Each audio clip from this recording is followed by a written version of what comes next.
It's wonderful to be back at the Crisis Media Center. Let me say at the top how proud I am of our affiliation with the center, but also how important it is that the center has developed the way it has as a voice for authoritative information, engaging with all of Ukraine and all Ukrainians in multiple languages, because especially at this time, it's particularly important. I thought what I could do, it's been a couple of weeks since I've been here at the center, and so what I thought I could do is offer some quick opening remarks on a few issues on my mind this afternoon, and then take questions in whatever direction would be most useful to everybody. Let me start with a couple of quick remarks about the issues of the day, just to note how truly disgusted I was by the events yesterday in Donetsk.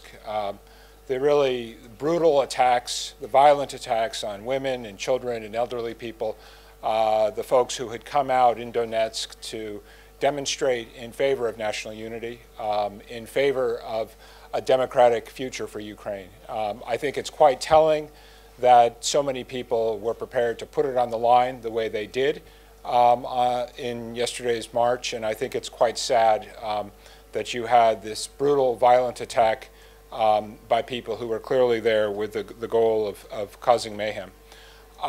Let me also say I'm a couple of minutes late today because I'm coming from a meeting with the OSCE Secretary General, Mr. Zanier, who is here along with Tim Guldeman, the representative of the OSCE Chairman in office, and we were having another in what has been for the past 2 weeks or so daily meetings with the Ukrainian government on the implementation of the Geneva framework for de-escalation of the crisis in Ukraine. This has been, for us, a productive channel for engaging on these issues, and in particular to hear from the Ukrainian government the progress that we see in their implementation of the Geneva framework.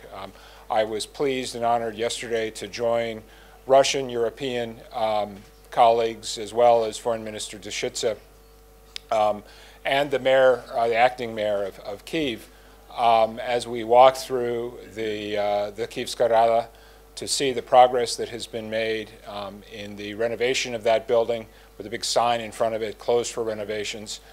We look forward to it being reopened after May 25th with a democratically elected mayor. But clearly in fulfillment of the goal that Geneva sets out for the release of all administrative buildings, we hope very much that the armed forces in eastern Ukraine, who we see as qualitatively different, but that those forces will take similar action in the nearest future. We're encouraged by what we see happening in terms of the government's progress on a broad amnesty law, which I understand is being debated in the Rada this afternoon.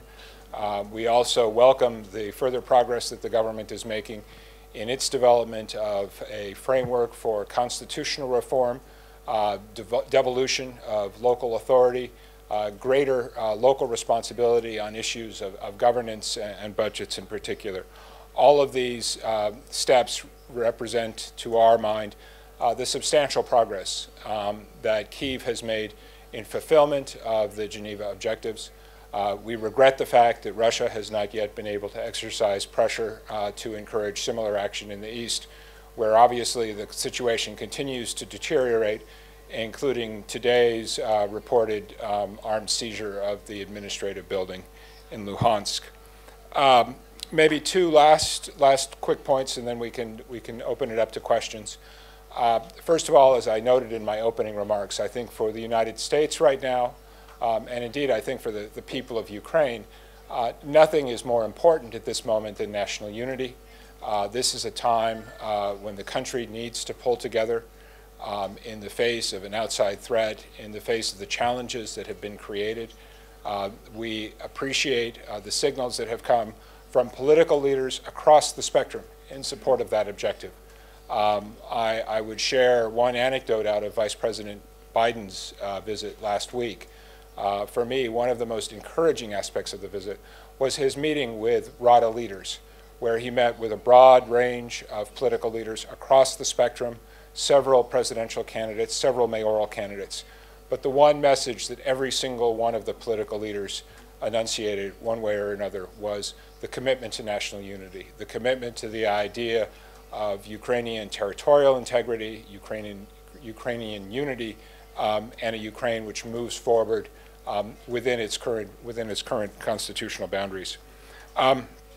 Finally, just to note, we are now, of course, less than 4 weeks out from presidential elections, arguably the most important election in the history of Ukraine. The United States is strongly committed to the success of these elections. I have joined my European counterpart, Ambassador Tyminski, for several conversations with the Election Commission. The United States, through our Agency for International Development, is supporting the conduct of the elections through our partnership with IFES, the International Federation for Election Systems. We also expect, in addition to the very large observer mission that the OSCE will be deploying, and indeed has already deployed here to Ukraine, we will expect large delegations from our political party institutes, from the National Democratic Institute, from the International Republican Institute. I think this is a signal to the Ukrainian people that they will enjoy strong engagement, strong support from the international community, certainly from the United States, as they move towards these critically important elections. For the United States, as I've said before in this setting, the most important thing is that this election be free and fair, that it reflect the will of the Ukrainian people, the choices of the Ukrainian people, and it help to continue the process of recapturing Ukraine's democracy that began on February 21st. So maybe with those opening remarks, let me turn it over to questions, and we can take the conversation in whatever direction would be useful to you. Mr. Ambassador, Paul Brennan from Al Jazeera English. 2 quick questions. First of all, there seems to be a distinction in emphasis, or difference in emphasis between the US sanctions against Russia and the Union's sanctions against Russia. I wondered whether you feel, from the American point of view, whether the European Union is going far enough. And second of all, in relation to events that are happening in the East, there is grave concern now that the Ukrainian police, we had it in a press briefing just 2 briefings ago, are simply incapable or unwilling to do their job, and the East may simply be slipping away from the administration in Kiev. What concerns you have in relation to that, please? Yeah, thanks. Well, on the first question, let me say, obviously, we've coordinated very closely with our European partners throughout this exercise, throughout our engagement in Ukraine. There will be tactical differences. You see that as a manifestation of the different legal frameworks in which and legal systems in which our sanction regimes unfold. But I don't see a great deal of daylight between Brussels and Washington on these questions. In fact, we have the same strategic objective. And I think the United States has been clear that the objective of these sanctions is not sanctions for their own sake, but sanctions to encourage a change in tack from Moscow, to encourage Russia to take the diplomatic off-ramp, to take the diplomatic course that we've tried to chart out. That's certainly a goal that Europe shares. So while I think you may see occasional differences in implementation, the practical approach is, I think, exactly the same at this point and has been carefully coordinated as we've gone forward. On the question of the security situation, let me say a couple of things. Obviously, we are watching developments in the East very closely. We have worked in the past, and we continue to work through our assistance programs with Ukrainian security institutions. We welcome the very prudent approach that the Ukrainian government has taken to managing the security challenges created by the separatism in the East and the outside support for separatism in the East. I think it's worth noting that the government has taken an extremely prudent approach, making clear, for instance, in Slavyansk, that their intention is not to violently clear the city, but to uphold Ukrainian law and to try to cordon the instability as best they can. We continue to work closely with Ukrainian security counterparts in support of that objective. We certainly support the actions that Ukraine is taking to uphold Ukrainian law.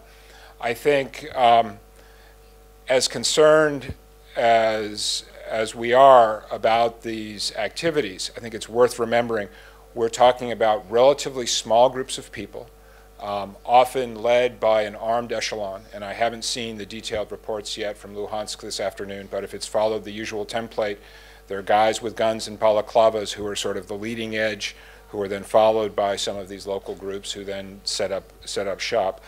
But this is still relatively isolated. We're talking about small ink blots of instability in an environment where all the polling data suggests that the vast majority of the people of the Donbass, first of all, want to remain as part of an integrated Ukraine, and want to see their economic and other concerns addressed through the political system, and certainly not through violence. And then finally, I would just emphasize, as I said in my opening remarks, I see no sympathy at all for the kind of outrageous violence that was inflicted on peaceful demonstrators in Donetsk yesterday. And I think that says a lot about what we're dealing with at this point. We're dealing with people with knives and baseball bats chasing after and beating elderly people, women, children.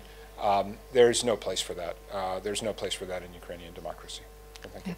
Dmitry Shenkaruk, Ukraine National News. Mr. Ambassador, Alexander Turchinov signed the law proclaiming the Crimea the occupied territory. So within 15 days there should be formed the relevant executive body. Who would be the most suitable candidate for this position, for this minister for Crimea? And what should Ukrainian government do in order to support Ukrainian citizens in the Crimea who are not willing to accept to take this Russian citizenship, and actually how they can feel that the government supports them? Thank you. No, those are all really good questions, mostly questions to be answered by the Ukrainian government. Obviously, for purposes of the United States, we do not recognize the illegal occupation, annexation of Crimea. We're never going to recognize the annexation of Crimea. So we recognize the requirement under Ukrainian law to find a legal regime to govern issues of taxes and business and the transactions that need to continue. But I think how to shape those policies, those are questions to be determined entirely by the Ukrainian government with no really constructive input that I could provide from the outside. I will say that the United States stands ready to work with Ukraine, to offer Ukraine our legal advice, as I know many other governments have offered as well, as the Ukrainian government begins to develop its legal strategy for dealing with the invasion, the illegal occupation and annexation of Crimea. There are obviously many novel legal issues that are raised in the business sphere, in the sphere of international law, and obviously we stand ready to be helpful to Ukraine to the extent they choose to use the legal mechanisms that they have available to address those issues. Международный отдел Рады создан Майдана. Нас интересует ваше мнение о исторической роли Майдана в демократическом сообществе мира и в частности ваше смотрение этого вопроса в Америке. Соединенных Штатах Америки. И второй вопрос, что хотел бы я сказать. Сегодня на Майдане будет факельное шествие, провокационное факельное шествие. Просьба, чтобы международное сообщество его не воспринимало как якобы организованное Майданом. Это будет провокационное шествие. Просьба, чтобы все сообщество, мировое сообщество знало об этом. Спасибо. No, well, thank you for the question, and let me say, I think, like many Americans, like many people in the international community, it was hard not to be inspired by what we saw unfold on the Maidan in the 3 months after the 30th of November. I think ultimately, these are issues, again, which belong to the people of Ukraine. And I think in many ways, the question of what will be the legacy of the Maidan is a question that Ukrainian political leaders will ultimately answer. How does the political system, how does the political establishment live up to the legacy of the Heavenly Sotnia, live up to the legacy of those who really, as we say in American English, laid it on the line for their beliefs, for their revolution of dignity. I think the question, clearly now Ukrainian politics has moved back into democratic structures. You have a presidential election coming up. You have debate underway in the Rada. I think it's entirely appropriate that as those institutional processes have continued, life on Reshadik, life in the center of Kyiv is returning to normal. I think it's very, very important to find a way to properly memorialize those who sacrificed on the Maidan. I think, like many who live in Kyiv, it was hard not to be deeply, deeply impacted by what happened on the 20th of February and the aftermath of that. So I think, again, not to cop out, but these are questions that have to be answered ultimately by political leaders. Clearly, as I've said, it's the time now when the processes need to transition into Ukraine's democratic institutions, and none of those institutional channels is more important than the elections on May 25th.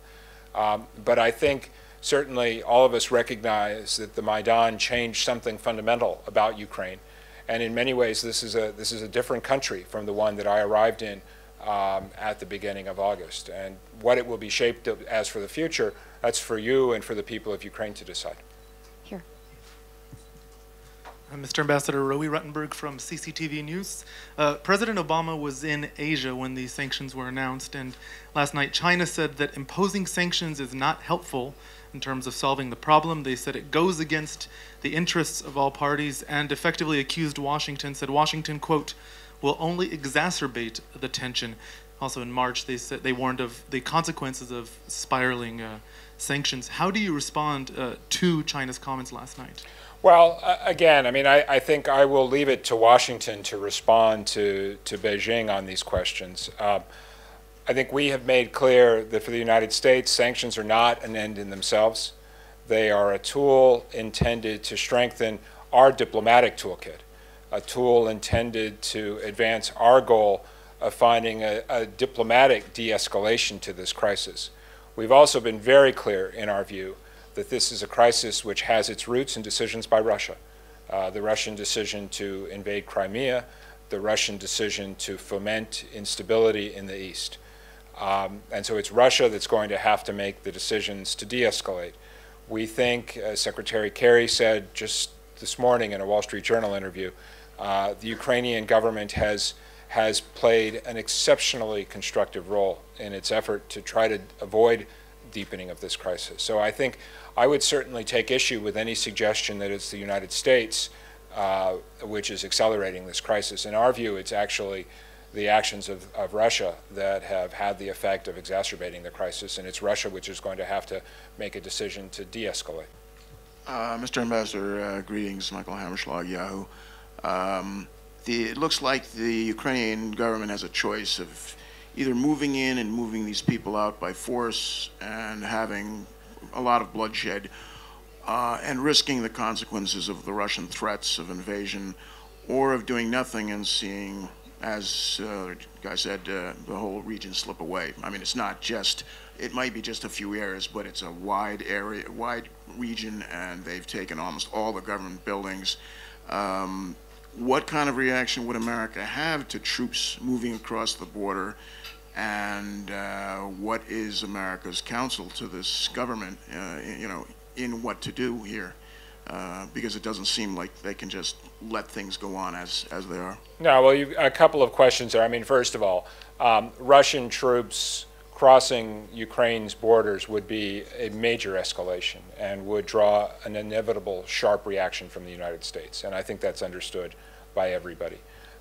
It would be a dramatically unfortunate development, which I think would produce only the most tragic consequences. In terms of the current situation and this sort of simmering violence which you see sort of springing up in one administrative center or another across the Donbass, I think our advice would be to encourage the government to continue on the course that it has been pursuing of seeking a strategy to cordon these cities, to use their security forces and the army if necessary to ensure that weapons, money, instability are not trafficked in and out of these cities, but not to engage in the forceful clearing of these buildings, which, from what I read in the media, many of them have been dramatically hardened with sandbags and heavy weaponry.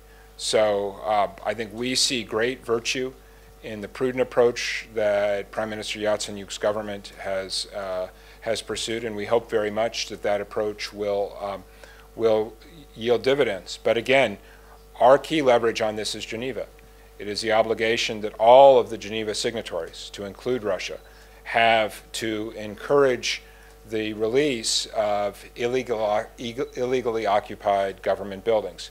And clearly that is a problem which has only deepened as we look across eastern Ukraine right now. But we're remained engaged, and I had this exact same conversation this afternoon with Mr. Zanier from the OSCE in their capacity as well. And we welcome the fact that the OSCE is remaining closely engaged, not just on the question of what happens to the Vienna document observers who have been held hostage in Slavyansk, but on the broad range of issues around the de-escalation, the release of buildings, the disarmament of the heavily armed individuals who are in many of these administrative centers now. We have a question in the first row. Спільне TV, Андрій Бабій.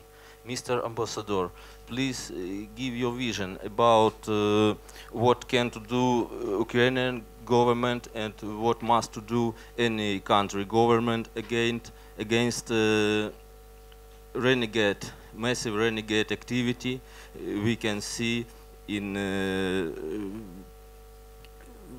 local government and deputy units.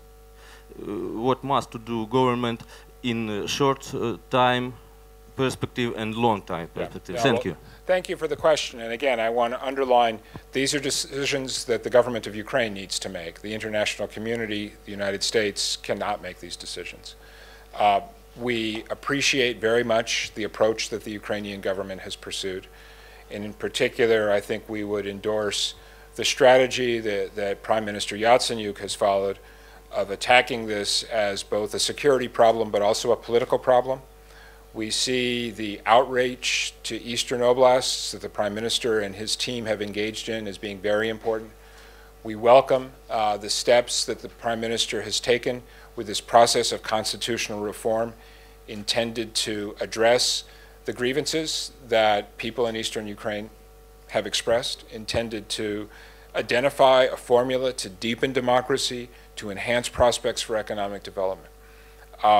Clearly, there's a security dimension to these issues, and we will never question the Ukrainian government's right and decision to uphold its own laws, including through law enforcement mechanisms.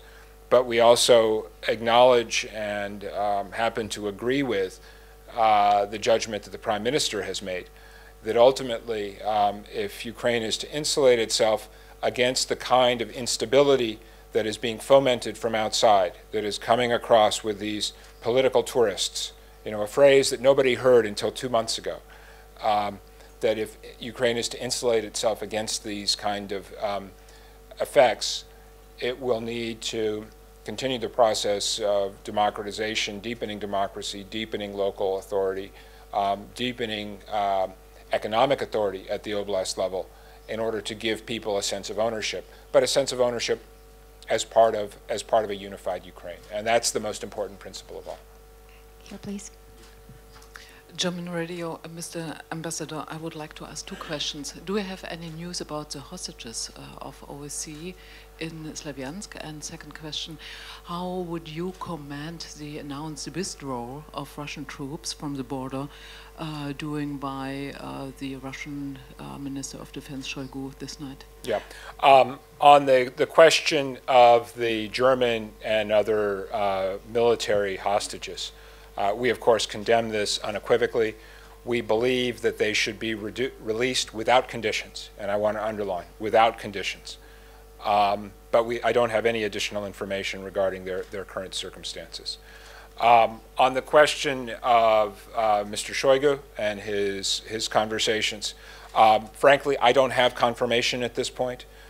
We've heard statements like this in the past. I hope very much it's true. I know there are a lot of people in Ukraine who hope very much that it's true, but I simply can't offer any further confirmation at this point. We have time only for 2 more questions, so. Hello, Australian and New Zealand community. I've just come back from Donetsk, and it's quite bad. Yeah. You know, as you know, and your statement about Russian troops crossing the border. Well, they already have done this, and they are sitting in abandoned farmhouses in the east because I've seen them. And Yeah. I'll be getting this evidence for you next week. Good. I'll look forward to seeing your reports. Yeah.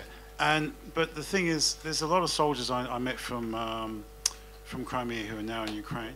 Yeah. And when the US said we'll provide non-military aid, they're looking for ACOGs, you know, Trajecon gun sights, things like this, military compasses. Right. Can you provide that to our soldiers in Ukraine? Yeah, no, well, thank you. It's a fair question. Let me say 2 things.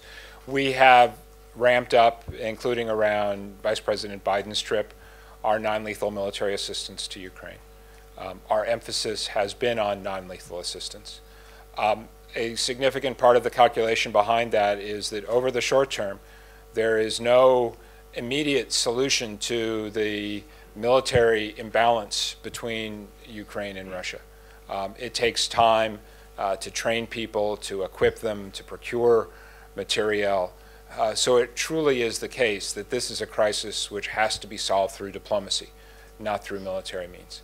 That being said, as I noted at the top, we have already enhanced our non-lethal military assistance. We continue actively to review the Ukrainian requests. We were fortunate to have a large number of members of the American Congress in Kyiv last week, and I think a number of them went back with strong views on these questions. So this is an issue that in our system remains under review, but for now our focus has been on non-lethal categories of military assistance. Just a final question, please. As far as I can tell from the briefcase. No, that's just by accident.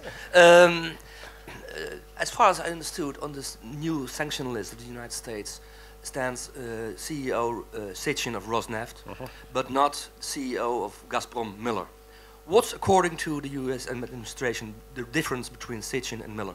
Yeah, I think, you know, on parsing the sanctions lists, I would really defer to my Washington colleagues, especially Department of Treasury and others who've been involved in building these. But what I would emphasize from here on the ground in Ukraine is two facets. One, I think it's way too early to write off these sanctions as inconsequential. I've seen some commentary, including from some friends in the financial community, saying, oh, it's not enough.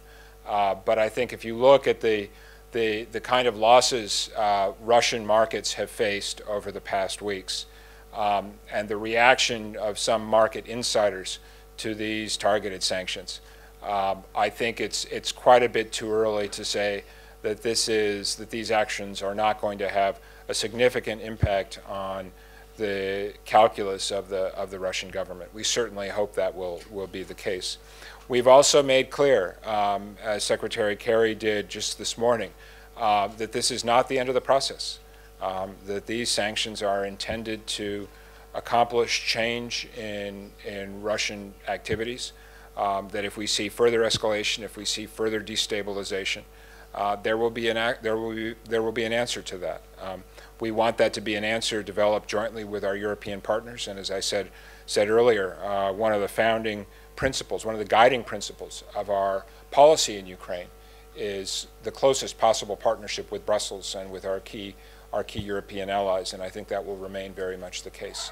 But in terms of sort of parsing the specifics of individuals named as part of the latest tranche, I'll have to defer to Washington and my Treasury colleagues on that.